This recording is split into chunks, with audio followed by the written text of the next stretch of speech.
Khoto ya vumbiwa hi n'hweti ya Khotavuxika hi lembe ra 2020 yi bohe leswaku nawu wa swa nhlawulo wu fanele wu cinciwa tanihi leswi wu nga landzeleleki vumbiwa bya tiko. Khoto yi nyike Palamende malembe ya 2 ku hitisisa ku cinca loku. Namuntlha mintlawa yimbirhi ya swirho swa komiti ya Palamende yi sungule ku va na mintshamo ya vaaki eLimpopo ni le KwaZulu-Natal. Mintlawa leyi yi ta va na mintshamo yo fana na leyi eka swifundzankulu swo hambanahambana ku fikela hi ti 23 ta March. Komiti yi vula leswaku yi ta kombela ku engeteleriwa nkarhi.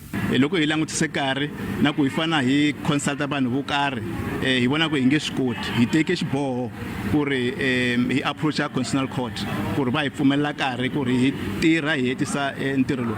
Van'wana va vanhu lava nghenelerile eka ntshamo va nyike mavonelo yo hambanahambana. Mi ta kuma ku ri van'wani a hi nghenisiwa i mhaka ya ku ri gender equality ende sweswi n'wana na n'wana u ta va a tiyimerile a lava ku nghena. Mhaka ya independent na yini a hi lwi na yona mara a va hende swilo leswiwani swi tari swi kumaka ku ri hinkwenu hi tshamisekile.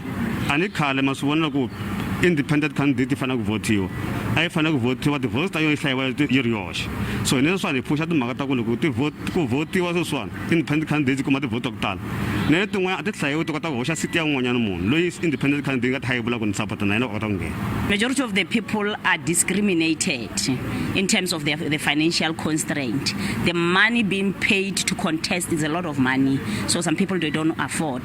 Komiti ta heta ntirho wa yona laha Limpopo hi ra vunharhu etindhawini ta Groblersdal laha yi nga ta hundzela exifundzeninkulu xa Mpumalanga, xa Gauteng ni xa North West. Ipimani Balu wa Mahungu ya SABC eThohoyandou.